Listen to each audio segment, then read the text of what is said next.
तो थोड़ा ज़्यादा से ज़्यादा लोगों तक रीच बन पाएगी और प्लेटफ़ॉर्म को एक इकोनॉमिकली सपोर्ट भी मिल पाएगा। क्योंकि जो काम लोग जो है 5,000 10,000 लेकर के कर रहे हैं, वो काम जो है आपको यहाँ पर उससे बेहतर काम आपको 400-500 रुपए में मिल जा रहा है। तो ये आप लोगों के सहयोग का ही परिणाम है, वरना जो है चीज़ें बहुत आसान है नहीं करना। आप लोगों से बहुत सारे साथी हैं ऐसे जो दिल से सपोर्ट करते हैं प्लेटफ़ॉर्म को, कई जगहों से उन्होंने रिकमेंड किया है, कई साथी उनके रिकमेंडेशन से जो है जॉइन भी किए हैं और कुछ साथी वो सबसे ज़्यादा हमारे धन्यवाद के पात्र हैं, जो पिछले लगभग 1 साल से जो है हमें इस प्लेटफ़ॉर्म को सपोर्ट कर रहे हैं। हम लोग जो है 200, 300, 400 जिस महीने जितना कंट्रीब्यूशन आया है, सब लोगों ने दिया है कि हमको यूनिक चीज़ें मिल जाएँ। भाई देखो मार्केट की बुक सब पर लोग पढ़ते हैं, उत्तर प्रदेश में जितने भी कोचिंगें हैं, सब लोग जनरली कोचिंग करते हैं। तो वहाँ से अलग हट के कुछ चीज़ें अगर हम कर लेंगे, तो वही चीज़ें हमें जो है थोड़ा यूनिक बनाएँगी। तो यहाँ पे चीज़ें जो आपको मिलती हैं, तो वो मैं तो ऐसा सोच के करता हूँ कि शायद अन्य कोचिंगों में नहीं मिलती हैं। जितना हमारी जानकारी में है और हो सकता है मिलती हो कहीं पर तो मुझे जानकारी उसकी नहीं है। अभी आज का प्ले पढ़ते हैं, फिर इसके बाद जो है आप लोग खुद ब देखेंगे, समझेंगे कि वो चीज़ें मिलती हैं कहीं पर कि नहीं मिलती हैं। स्क्रीन हमारा विज़िबल हो गया है सभी को? बता दीजिए। Yes sir. जी सर, जी सर। चलिए।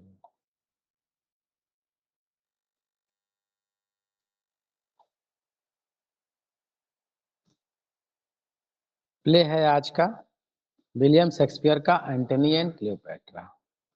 ये एक ट्रेजेडी है, लेकिन ये जो है ग्रेट ट्रेजेडी इसमें नहीं आती है, ये जो है एक रोमन ट्रेजेडी में आती है। अभी हम लोगों ने जूलियस सीजर कल पढ़ा था और उसी से जो है संबंधित ये भी प्ले है। तो इन दोनों को अगर पढ़ लेंगे तो कहानी थोड़ा ठीक-ठाक समझ में आ जाती है और जूलियस सीजर पढ़ने के बाद इसे पढ़ते हैं तो थोड़ा अच्छे से समझ में आता है। चलिए देखते हैं, कमिंग ईयर जो है इस प्ले की जो है 1606 से 07 के बीच में मानी जाती है और फर्स्ट पब्लिकेशन इसका जो है 1623 में होता है। फेज जो है विलियम जे लॉन्ग के अकॉर्डिंग जो है ये थर्ड आता है, जो कि 1600 से 1607 के बीच में माना जाता है। सेटिंग जो है इस प्ले की जो है कई जगह पर सेट होता है ये प्ले, जिसमें जो प्रमुख लोकेशंस हैं अलेक्जेंड्रिया है, इजिप्ट है, रोम, इटली और कई अन्य जो है बैटलफील्ड्स भी आते हैं, जैसे फिलिप्पी वगैरह। बैक एक्टिव का यहाँ पर चर्चा आती है एक्टिव। थीम जो है इसकी love, pleasure, decadence, honour, loyalty, betrayal, strategy, manipulation, power, message, warning and ominous, gender role आदि चीजें हो सकती हैं। कई चीजें इसलिए डाल देते हैं क्वेश्चन कहीं से भी बने तो आप उसको अच्छे से कैच कर लें। ट्रेजिक फ्लॉ जो है इस प्ले का लाइसेंसियस सेक्सुअलिटी या लस्ट एक अट्रैक्शन एंटी जेंडर अट्रैक्शन जो है इसका ट्रेजिक फ्लॉ होता है। एंटनी जो है क्लियोपैट्रा के प्यार में जो है इतना जो है अट्रैक्ट हो जाता है कि अपनी जो है राजपाट भी वो सब छोड़ देता है और वहीं से चीजें जो है ट्रेजिडी की तरफ बढ़ने लगती हैं। ये प्ले जो है बहुत ही एक मॉरल मैसेज देता है कि चीज़ों को जो है किस हिसाब से संतुलित किया जाए, वरना ज़िंदगी में जो खुशहाली चीज़ लेकर के आती वही कैसे ही एडवर्स सिचुएशन क्रिएट कर देती है। सोर्स इसका जो है क्योंकि रोमन प्ले है और रोमन प्ले जो है जितने भी शेक्सपियर के हैं वो सब जो है प्लूटार्च लाइफ से मेजर तौर पे जो है वो उस पे डिपेंड है और वहाँ से इन्होंने सोर्स लिया हुआ है। नंबर ऑफ कैरेक्टर्स टोटल इसमें जो है 57 मेजर कैरेक्टर्स हैं। इसका जो है हम ओरिजिनल प्ले से कुछ इसके फैक्ट देख लेते हैं, तब जो है हम इस पे अपनी नोट्स पर आते हैं। आप लोगों के सामने जो है हमारा ओरिजिनल प्ले का एक स्क्रीन डिस्प्ले हो गया होगा, दिख रहा है? जी सर। अब देखिए यहाँ पर जो है आपको जो इसके टोटल कैरेक्टर्स दिख रहे हैं, ये 57 कैरेक्टर दिख रहे होंगे। और यहाँ पर जो है आपको सीन इधर दिख रहे होंगे लेफ्ट साइड में, 42 सीन्स हैं और इसमें 5 एक्ट के जनरली इनके वर्क रहते हैं, तो 5 एक्ट ये भी है। लेकिन सबसे ज़्यादा जो सीन जिस एक्ट में है, ये थोड़ा एक नोटेबल फैक्ट हो सकता है कि एक्ट 3rd में 13 है और एक्ट 4th में 15 सीन। तो सबसे ज़्यादा सीन इस एक्ट में है, तो यहाँ से भी एक फैक्ट अपना निजी बनता है। तो 3 में जो है 13 और 4 में जो है 15 जो है इसके सीन देखने को मिलते हैं। टोटल 5 एक्ट हैं और जो वो एक्ट 5th है इसमें जो है 2 ही सीन होते हैं। इसमें ये इतने कैरेक्टर सारे दिए हुए हैं इस ओरिजिनल प्ले में इनके, लेकिन हमने सिर्फ उतने ही कैरेक्टर्स को अपने नोट्स में शामिल किया है जो कि हमारे एग्जाम के पॉइंट ऑफ व्यू से काफ़ी इम्पोर्टेंट हो सकते हैं। अब आते हैं, हम देखते हैं अपने नोट्स पे। तो जो कैरेक्टर इसमें हमने पहला लिया मार्क एंटनी, जो ट्रेम्ब्रेट है इसका, ऑक्टेवियस सीजर है, ट्रेम्ब्रेट है और लेपिडस, ये तीनों जो है एक त्रिमूर्ति बनते हैं जो वहाँ पर सीजर, जूलियस सीजर जो इसके पहले प्ले पढ़े हैं, वहाँ पर कॉन्स्पिरेटर्स को हराते हैं फिलिप्पी में और पुनः जो है ऑर्डर को रिस्टोर करते हैं। सेक्स्टस पोम्पियस है जो कि यहाँ पर एज ए अपोनेंट वर्क कर रहा है, और डोमिटियस है इनार्बस जो कि फ्रेंड है एंटनी का, वेंटिडियस फ्रेंड है एंटनी का, इरास फ्रेंड है एंटनी का, और स्कारस है जो कि एंटनी का फ्रेंड है, और डेरसेटस डेरसेटस फ्रेंड है एंटनी का, डेमेट्रियस काफी अच्छी स्पीचेस बोलता है, फ्रेंड है एंटनी का, फिलो, ये कैरेक्टर इसलिए इंपॉर्टेंट है क्योंकि प्ले की शुरुआत इसी से होती है, फ्रेंड है एंटनी का, और मैसेनस फ्रेंड है सीजर का, सीजर का मतलब है जूलियस सीजर नहीं है, ये ऑक्टेवियस सीजर है, अग्रिप्पा फ्रेंड है सीजर का, और डोलाबेला ये भी कैरेक्टर इंपॉर्टेंट है क्योंकि जो एंटनी की शादी होती है ऑक्टोविया से, तो उसमें जो है सबसे अहम भूमिका अग्रिप्पा जो है निभाता है, इसी की वजह से ही इनकी शादी होती है। डोलाबेला है फ्रेंड है सीजर का, और प्रोकुलियस है जो फ्रेंड है सीजर का, अथीडियास है फ्रेंड है सीजर का, अक्कालस है फ्रेंड है सीजर का, मेनस है ये फ्रेंड है पोम्पी का। पोम्पी एक कैरेक्टर ऐसा है जो इसमें जो है एक ट्रेमुलाइज चीजें लाता है, एक तूफान टाइप में खड़ा करता है, वो जो है रोम पर आक्रमण करने वाला है, उसी में सब मामला आगे बढ़ता चला जाता है। और एक है कैरेक्टर आपका टारस जो लेफ्टिनेंट है सीजर का, कैनेडियस लेफ्टिनेंट है जनरल एंटनी का, और सीलियस एक ऑफिसर है बेंटिडियस की आर्मी का, यूफ्रोनियस ये एम्बेसडर है एंटनी के सीजर के लिए, अलेक्सस एक अटेंडेंट है क्लियोपैट्रा का, मैरिडियन क्लियोपैट्रा का अटेंडेंट है, सिलिस्कस अटेंडेंट है क्लियोपैट्रा का, डियोमेडस अटेंडेंस है क्लियोपैट्रा का, सूदसियर एक कैरेक्टर इंपॉर्टेंट हो सकता है क्योंकि जूलियस सीजर में भी है और यहाँ पे भी एक भविष्यकर्ता के रूप में, क्लाउन भी है, क्लियोपैट्रा है जो कि एक क्वीन है और मेन फीमेल लीडिंग कैरेक्टर है, एक खूबसूरती का एक प्रतिमूर्ति माना जाता है, एक एल्यूजन भी क्लियोपैट्रा के नाम का दिया जाता है। ऑक्टोविया जो सिस्टर है ऑक्टोवियस सीजर की और जो वाइफ बनती है एंटनी की, और चारमिरान है अटेंडेंट है क्लियोपैट्रा का, इरास है ये भी क्लियोपैट्रा का अटेंडेंस है। एक कैरेक्टर इसमें नाम छूट गया, फुलबिया, हालांकि उसका रोल नहीं आता है, एक रेफरेंस आता है, और जो कि वाइफ होती है, पहली वाइफ होती है एंटनी की। तो इस तरह से जो है हमने मेजर कैरेक्टर इसके देखे। अब जो है हम देखते हैं इस प्ले का जो प्रोटैगनिस्ट है वो मार्क एंटनी माना जाता है, और जो कि क्वीन उसके जो क्वीन क्लियोपैट्रा होती उनके जो है प्यार में वो पागल है। एंटागोनिस्ट जो इस प्ले का ऑक्टेवियस सीजर जो है, हालांकि ये होता है एंटनी का फ्रेंड है, साथी होता है, जूलियस सीजर में जो है ये सब लोग मिल करके कॉन्स्पिरेटर को हराते हैं और ऑर्डर रिस्टोर करते हैं। लेकिन यहाँ पर जो है क्योंकि इसकी बहन से शादी होती है एंटोनियो की, और एंटोनियो का जो लगाव होता है क्लियोपैट्रा के प्रति होता है, इसलिए जो है ये उसके अगेंस्ट चला जाता है और अगेंस्ट एक्टिविटी करता है, और एंटागोनिस्ट यहाँ पर वो बन जाता है। टोटल एक्ट 5 है और सीन जो है इसमें 42 इसमें दिखाए गए हैं। प्ले की अगर शुरुआत हम करें तो अलेक्जेंड्रिया से होती है। क्लियोपेट्रा के महल के एक कक्ष में जो है इसकी शुरुआत होती है। हम अगर ओरिजिनल प्ले से देखें इसकी, तो जो प्ले की शुरुआत है एक्ट फर्स्ट सीन 1 दिख रहा होगा आप लोगों को, दिख रहा है जी। जी सर। एक अलेक्जेंड्रिया का है, एक रूम है क्लियोपेट्रास का पैलेस का। यहाँ पर जो है डेमेट्रियस और फिलो ये दो इंटर करते हैं स्टेज पर, और फिलो की स्पीच पहली होती है। वो कहता है ने but this is a dotage of our generals. ये जो ये है एंटनी, एंटनी का जो क्लियोपेट्रा के प्रति लगाव है उसको यहाँ पर क्रिटिसाइज करते हैं ये दोनों जो है डेमेट्रियस और ये जो है फिलो। तो फिलो की ही स्पीच होती है। एक क्वेश्चन और आपसे बन सकता है, क्योंकि क्लियोपेट्रा इसका एक मेजर कैरेक्टर है, तो क्लियोपेट्रा की पहली स्पीच कौन सी है? तो if it we love intent tell me how much.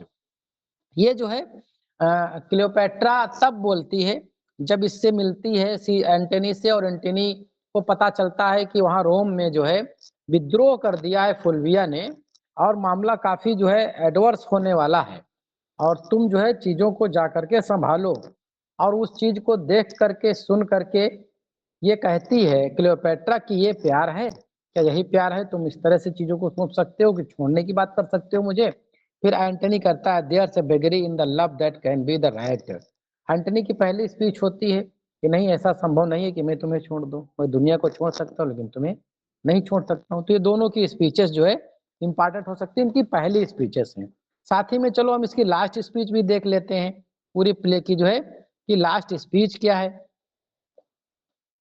जो लास्ट स्पीच होती है इसमें ऑक्टेवियस की आती है।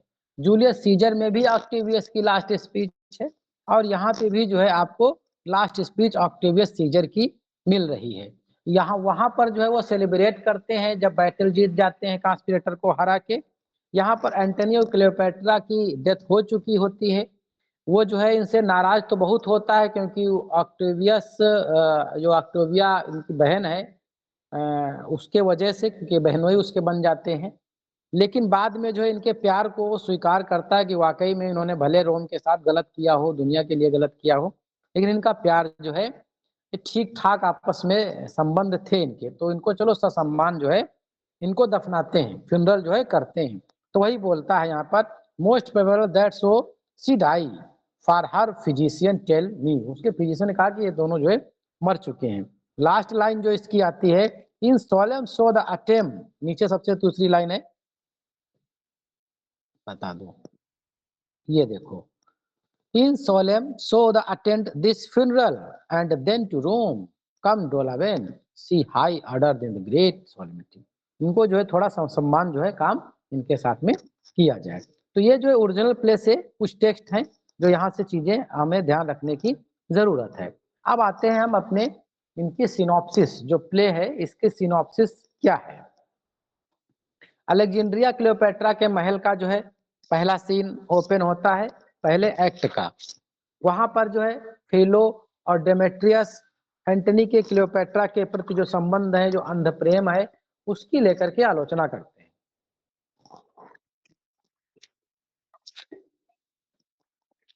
क्लियोपेट्रा और एंटनी के बीच जो है कुछ बातचीत होती है। इसी सीन में रोम से एंटनी के लिए संदेश आता है कि उसकी पत्नी फुलविया ने विद्रोह कर दिया है और रोम संकट में है।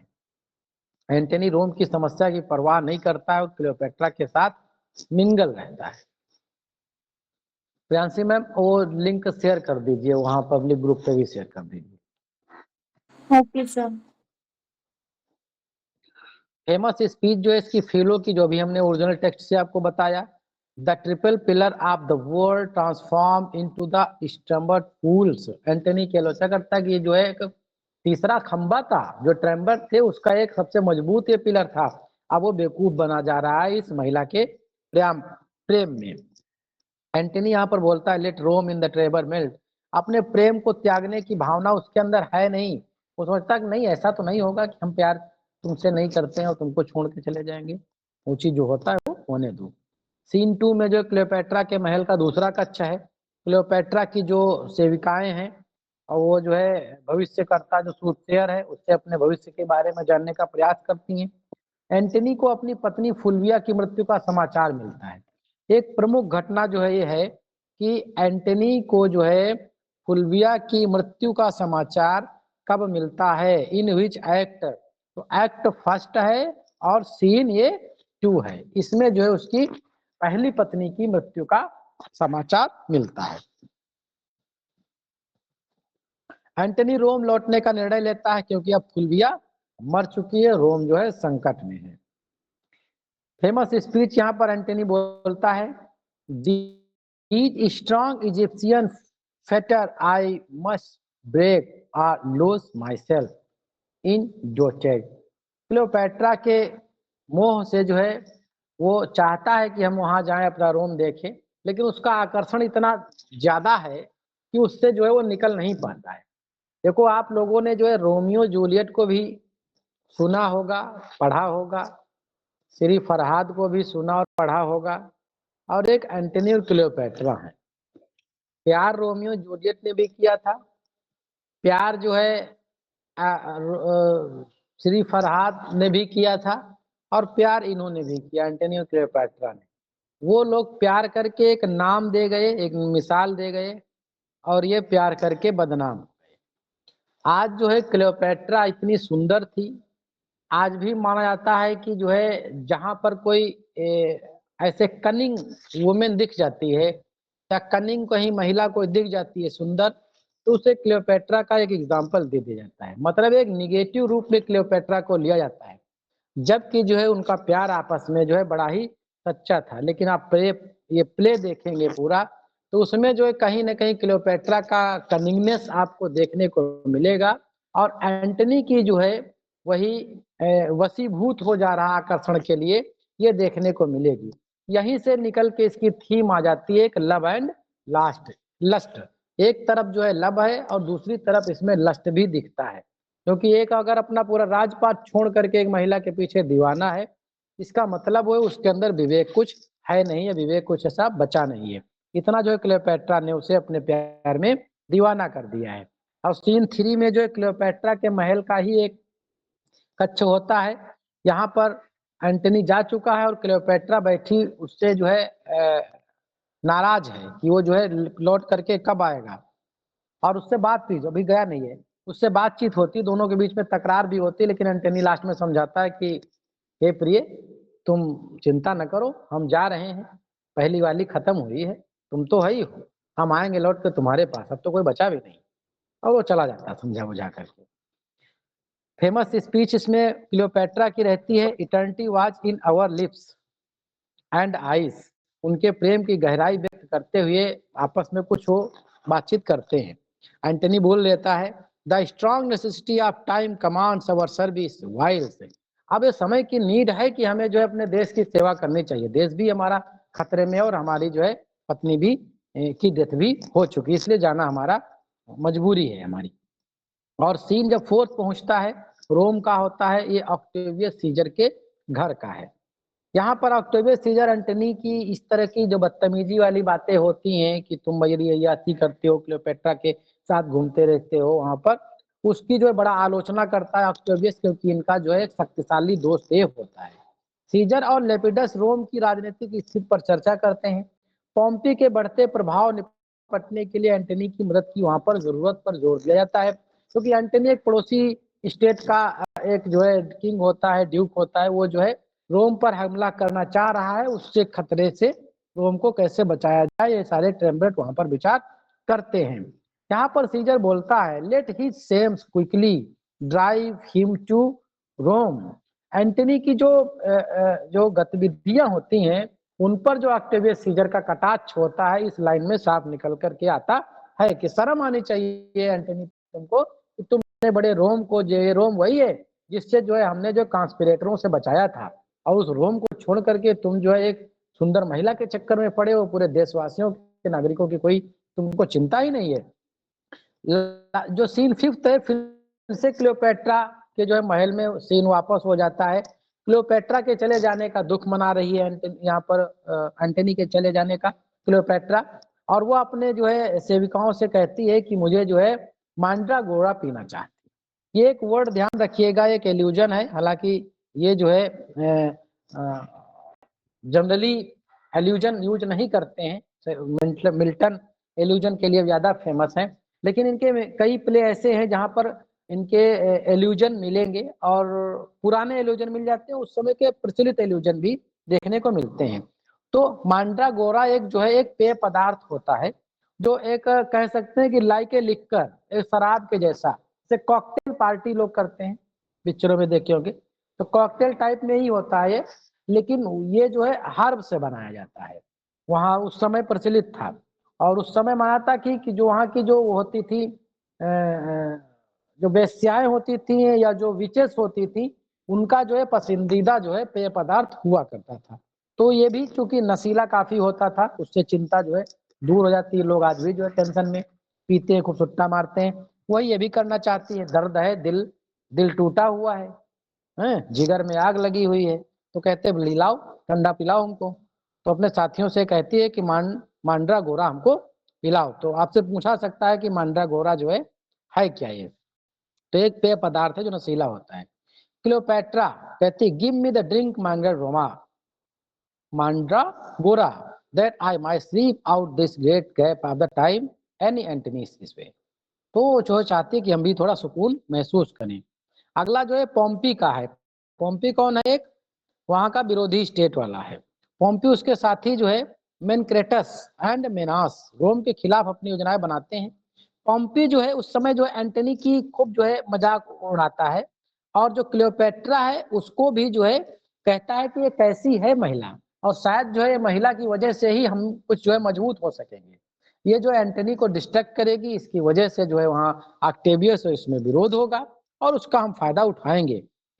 पोम्पी की उम्मीद है कि एंटनी और सीजर के बीच दरार बन जाए और उसका जो है वो लाभ उठा ले। पोम्पी कहता है let witchcraft join with beauty lust with both. ये जो विचक्राफ्ट है, विचक्राफ्ट मतलब जादूगरनी, ये जो ब्यूटी और जो लस्ट से भरी हुई महिला है, इसका साथ जो है फायदा हमें मिल जाए। और ये लाइन बोलता किसके लिए है? क्लियोपेट्रा के लिए बोलता है पोम्पी। और सीन 2 में अगर हम बात करें तो रोम के लेपिडस के घर पे है। एंटनी, सीजर और लेपिडस के बीच जो है मुलाकात होती है। वहीं पर सीजर एंटनी पर आरोप लगाता है कि वो अपने व्यक्तिगत सुखों के लिए अपनी जिम्मेदारियों से भाग रहा है। तनावपूर्ण चर्चा होती है, लेकिन वहीं पर बीच में आ जाता है अग्रिप्पा। जो अग्रिप्पा आता है, ये सुझाव देता है कि एंटनी की पत्नी खत्म हो गई है और तुम आपस में सुलह समझौता कर लो, और सुलह समझौते के सबसे बड़ी जो है एक न्यू हो सकती है कि तुम अपनी बहन की शादी एंटनी के साथ कर दो। और एंटनी को इस चीज की नीड भी है, वो भी सोचता है कि यार दोस्त तो हमारा रहा है ये, और साथ में मिलकर लड़े हैं इस रोम के लिए, चलो कर देते हैं। वहां से जो है बहन की शादी पे बातचीत बन जाती है। एंटनी कहता है लेट अस बरी ऑल अनकाइंडनेस। इंपॉर्टेंट हो सकती है लाइन। सीजर कहता है चलो अब सुलह करते हो, सारी जो है जो शत्रुताएं हैं या फिर जो हमारे विरोध थे उनको जो है हम बरी करते हैं, उनको दफनाते हैं। अग्रिपा कहता है to hold you in the perpetual amity take Octavia to his wife.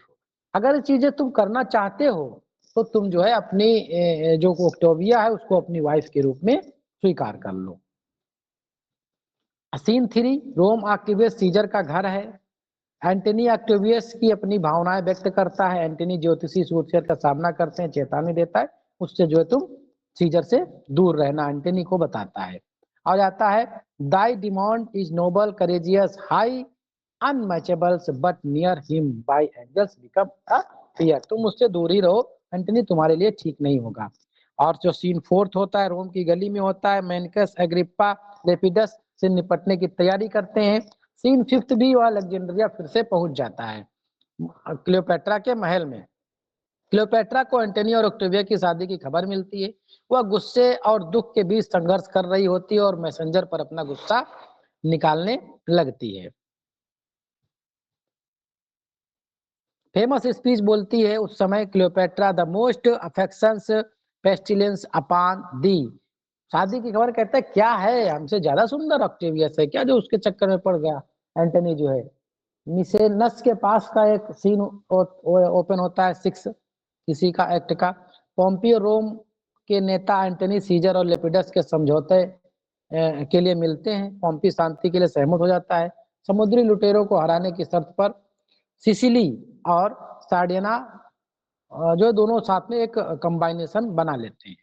पोम्पी to part with the unhacked edges and the bear back our trace. Pompey का जहाज जो है मिसेनस के पास से गुजर रहा होता है, सभी भोज में शामिल होते हैं। उनका सुझाव देते हैं कि पोम्पी रोम के नेताओं को मारने का मौका दे सकता है, लेकिन पोम्पी इसे स्वीकार कर देता है।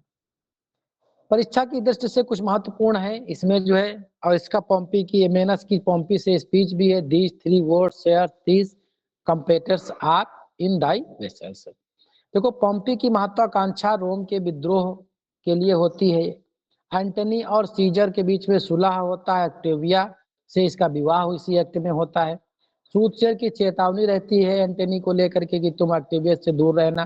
क्लियोपेट्रा के प्रति शादी की खबर आती है, बड़ा दुख होता है। पोम्पी रोम के नेताओं के बीच में समझौता हो जाता है इसी एक्ट में। तो ये किसकी बात कर रहा हूं मैं, एक्ट 2 की। इतनी घटनाएं होती हैं जो कि फेमस घटनाएं हैं। एक्ट 3 में अगर हम बात करें तो ये सीरिया के मैदान का ओपन होता है, और वहां पर बेंटेरियस और पैर्थियस की विजय प्राप्त होती है। वह एंटनी के प्रति वफादारी और अपनी महत्वाकांक्षा के बीच संघर्ष कर रहा होता है। कौन, ये वेंटिडियस। वेंटिडियस बोलता है, better to leave undone than by our deed acquire too high fame. अपने प्रभु एंटनी की प्रतिष्ठा बनाए रखने की इच्छा वहां पर व्यक्त करता है। सीन 2 रोम का सीजर के घर का कक्ष है, जहां पर एंटनी और सीजर के बीच में तनाव कम करने की बातचीत कही जाती है। ऑक्टेविया और सीजर के बीच भावनात्मक बातचीत होती है, क्योंकि वो तो सोचती है कि एक तरफ मेरा भाई है और एक तरफ हमारा पति है। अलेक्जेंड्रिया में सीन 3 ओपन होता है जाकर के। क्लियोपेट्रा सीजर की बहन ऑक्टेविया की तुलना करते हुए अपनी स्थिति को लेकर चिंतित है। क्या इतनी सुंदर वो है जो मुझे छोड़ करके वो चला गया। और स्पीच क्या बोलती है, she is as tall as me, she speaks if my status matches hers. क्या वो जो है इतनी लंबी है, इतनी सुंदर है, अपना अपना फिजिकल बताती है कि शायद मेरे से वो कहीं मैच करती नहीं है, अपना जलन वहां पर दिखा रही है। एज सीन 4 जो है एंटनी के घर का कक्ष है एथेंस में, जो है एंटनी और ऑक्टेविया के बीच संबंधों में दरार आने लगती है। और सीन 5 जो है एंटनी ऑक्टेवियस के विश्वासघात की खबरें मिलती हैं, वह युद्ध के लिए तैयार हो जाता है। सीन 6 में जो है ऑक्टेवियस सीजर एंटनी के क्लियोपेट्रा के साथ संबंधों की आलोचना करता है और आगे कर्तव्यों के लिए आगे बढ़ता है। यहाँ पर सीन 7 से लेकर 10 तक के, चूंकि लंबे सीन है इस प्ले में, जो है हम स्टार्ट में ही चीजों को कवर कर रहे हैं। एंटनी की सेना ऑक्टेवियस की सेना से के लिए लड़ने के लिए तैयार हो जाती है। क्लियोपेट्रा की युद्ध में उपस्थिति और उसका जहाज पीछे हटने का निर्णय एंटनी को संकट में डाल देता है। यहाँ पर जो है जो एंटनी है वो समझ जाता है कि शायद क्लियोपेट्रा सुंदर ही है, बाकी उसके पास दिमाग और इस तरह की लॉयल्टी है नहीं जो हम उस पर इतना जो है विश्वास कर सके। और एंटनी की हार यहाँ पर होती है। और जो एक्ट इस एक्ट का जो है सीन 11 से 13 जो है फिर से जो है क्लियोपेट्रा के महल में ही ओपन होते हैं, जहां पर एंटनी और क्लियोपेट्रा के बीच में हार्ड अटैकिंग होती है कि तुमने मुझे जो है धोखा दिया है। फिर क्लियोपेट्रा वहां माफी मांगती है, कहती है forgive my fearful sails, I fled not to betray you. ऐसा नहीं कि मैं तुम्हें धोखा देना चाहती थी, लेकिन वो ऐसा कुछ स्थितियां थी जो मुझे वापस होना पड़ा। अब आते हैं हम एक्ट 4 के। अलेक्जेंड्रिया सीजर का शिविर होता है। ऑक्टेवियस सीजर एंटनी के खिलाफ युद्ध के अंतिम चरण की योजनाएं यहाँ पर बन रही होती हैं। This time is universal peace is near. Antony की हार के बाद उम्मीद की ये सारी चीजें सामने आने लगती हैं। फिर आता है एक जो सीन 2 होता है, क्लियोपेट्रा के महल का ही है। और जो सीन 3 है ये महल के बाहर ओपन होता है। एक्ट 4 भी जो है महल के अंदर का ही, एंटनी क्लियोपेट्रा के बीच में जो है कॉन्फ्रंटेशन होता है। Come my lord we will strive to please you will. Alexandria Antony का शिविर है सीन 5 में जो है। और ये सेन से जो है चूंकि इसमें सीन जो है 15 है, जो 13 to 15 है, क्लियोपेट्रा का जो स्मारक है उसमें जो है एंटनी अपनी तलवार से खुद को घायल कर लेता है। उसको एक कहानी सुनाई जाती है कि शायद वो बताती है कि बताओ जाके एंटनी से कि जो है क्लियोपेट्रा मर गई है, और बताए जाते हैं लोग कि क्लियोपेट्रा मर गई। अब वो इतना प्यार करता है वो अपने आप को घायल कर लेता है, और वो कुछ नहीं होता है उसका। वो आती है देखती है कि एंटनी मर रहा है तो भी अपना जो है, और उधर ऑक्टेवियस आ जाता है कि इसको हम गिरफ्तार कर लेंगे, रोम में ले जाएंगे, इसको नौकरानी बनाएंगे वहां पर। इससे वो सोचती, डर जाती है, तो अपने साथी से कहती है ऐस लाओ सांप लेकर के आओ, और उससे जो है वो कटवा करके अपने आप को भी वो खत्म कर लेती है एक्ट 4 में। इस तरह से जो है लास्ट जो सीन आता है इसका,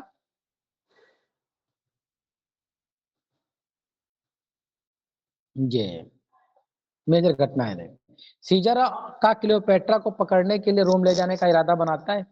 क्लियोपेट्रा की रोम में दास बनने की आशंका रहती है। क्लियोपेट्रा की आत्महत्या, और वो अपने स्वतंत्र सम्मान के लिए बलिदान अपना दे देती है। चारमीनार और राज भी इसी के साथ में मर जाते हैं। क्लियोपेट्रा एंटनी की मृत्यु के बाद जो है एक शांति संदेश देता है, दोनों की टुम्ब एक जगह वो जो है ऑक्टेवियस सीजर बनवा देता है। जो फेमस एक्ट है, act first scene fifth, Cleopatra का जो स्वान स्पीच रहती है इसी में आती है, लास्ट स्पीच खत्म हो जाती है। और एक्ट फोर्थ सीन जो 12 आता है, एक ट्रेजिक कंक्लूजन लेकर के आता है। क्लियोपेट्रा की जो डेथ होती है वहां पर जो है। मेजर इंसिडेंट जो है एक्ट फर्स्ट सीन फर्स्ट में जो है वही स्ट्रगल दिखाया जाता है, डिवाइडेड। एक्ट थर्ड सीन 10 में जो बैटल ऑफ एक्टिम आता है, इंपॉर्टेंट हो जाएगा आपके लिए कि बैटल ऑफ एक्टिम कहां पर आता है। एक्ट 4 सीन 15 क्लियोपेट्रा की डेथ हो जाती है। टोटल लाइन्स इसमें जो है 2700 है, और टोटल जो वर्ड्स इसमें जो है लगभग 24,000 के करीब में इसमें डील करे गए हैं। टोटल सॉन्ग्स इसमें लगभग 4 हैं, और ये 4 सॉन्ग्स टोटल जो है एक क्लियोपेट्रा के द्वारा ही सारे के सारे गाए जाते हैं। द सॉन्ग ऑफ द सिसाडा, सिसाडा के नाम से सॉन्ग है, और स्फिनिक्स के नाम से है, और डोप्स है, और फेट, ये सारे सॉन्ग है।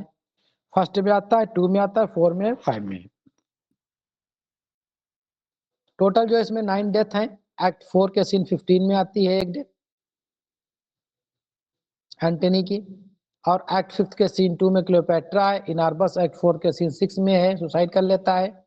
और पोम्पी जो है एक्ट 2 के सीन 6 में आता है, और कई अन्य भी इसमें जो है कैरेक्टर्स छोटे घटनाएं होती है, लेकिन मेजर जो है इतनी ही है। इस तरह से जो है हम लोगों ने फर्स्ट स्पीच जो है हमने पहले बताया फिलो की है, ओरिजिनल प्ले से देख चुके हैं। लास्ट भी स्पीच हम लोग डील कर चुके हैं। और मोस्ट फेमस स्पीच जो है ये कि है क्लियोपेट्रा जब वो पकड़ने वाला होता है तब वो कहती है give me my robe, put on my crowns. ये कहता है कि मुझे जो है राजसी रूप में ही रहना है, मेरा जो है क्राउन मुझे वापस दिया जाए। फर्स्ट स्पीच और लास्ट फर्स्ट स्पीच जो इसकी क्लियोपेट्रा की, ये भी हम ओरिजिनल प्ले से भी हम डील कर चुके हैं। मॉरल मैसेज यही देता है, प्यार करो गलत नहीं है, लेकिन प्यार कहाँ किया जाना चाहिए, कैसे किया जाना चाहिए, इस चीज का भी ध्यान रखा जाना चाहिए। जिम्मेदारियों के से आप विमुख नहीं हो सकते हैं। यहाँ पर जो हैरोल्ड ब्लूम जो है कमेंट करते हैं इस प्ले पर, exploration of the identity and self. A C Bradley highlight the tragic dimensions of Antony and Cleopatra's characters. E.M.W. Tilliard focused on the political and dramatic aspects of the play. तो इस तरह से हम लोगों ने आज एंटनी एंड क्लियोपेट्रा के play को ओरिजिनल प्ले, ओरिजिनल जो इनका टेक्स्ट है, और अपने सेल्फ नोट्स के माध्यम से कुछ एग्जाम ओरिएंटेड पॉइंट्स जो है हमने यहाँ पर कवर किए। किसी भी वर्क पे, किसी भी प्ले पर ये कहना जो है ठीक नहीं होता है कि हमने सब कुछ पढ़ लिया है। आपके पास ओरिजिनल टेक्स्ट की बुक भी होगी, मेजर प्लेस शेक्सपियर के आते हैं वो भी होंगे आपके पास, वहां से चीजों को पढ़िए और भी चीजों को पढ़िए। लेकिन जितनी चीजें हम लोगों ने यहाँ कवर करी हैं, अगर इतनी चीजें हम दिमाग में बनाए रखते हैं और एग्जाम तक एजिटेड चीजें लेके चले जाते हैं, तो यहाँ पर फेमस स्पीचेस भी हमने कवर कर लिया, फेमस एक्ट और फेमस सीन भी कवर कर लिया, कितने कैरेक्टर हैं वो कवर कर लिया, क्रिटिकल कमेंट्स भी कवर कर लिया।